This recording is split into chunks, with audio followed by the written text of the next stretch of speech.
TTD విద్యా సంస్థలో ప్రతిభ కనపరిచిన విద్యార్థులను ఘనంగా సత్కరించింది టీటీడీ. తిరుపతిలోని మహాతి కళాక్షేత్రంలో నిర్వహించిన ప్రతిభా పురస్కారం 2026 కార్యక్రమంలో 147 మంది విద్యార్థులకు ప్రతిభా అవార్డులు అందజేశారు.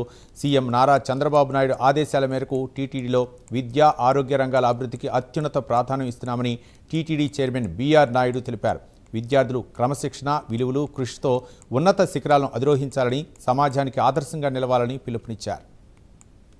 చాలా అద్భుతమైన రోజు. ఎందుకంటే నేను ఆడియన్స్ లో కూర్చున్నప్పుడు ఒక చక్కటి చిన్నారులు బ్యాలే ప్రదర్శన చేశారు. ఆ బ్యాలే చూస్తుంటే మన యొక్క విద్యా సంస్థలు ఏ స్టాండర్డ్ లో ఉన్నాయో మనం చెప్పగలుగుతాం. అంత అద్భుతమైనటువంటి ప్రదర్శన చేశారు. ఈరోజు మీ అందరికీ ఒక విషయం తెలియజేయదలుచుకున్నాం.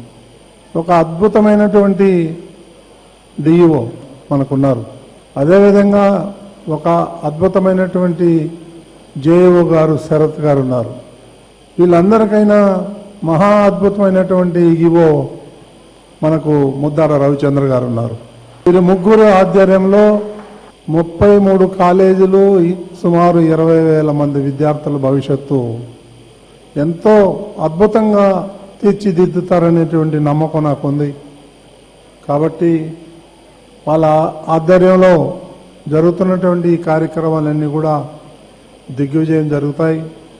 ఎందుకంటే ముగ్గురు కూడా పాజిటివ్ నేచర్ ఉన్న వ్యక్తులే, ఏ నెగిటివ్ లేదు వాళ్ళలో.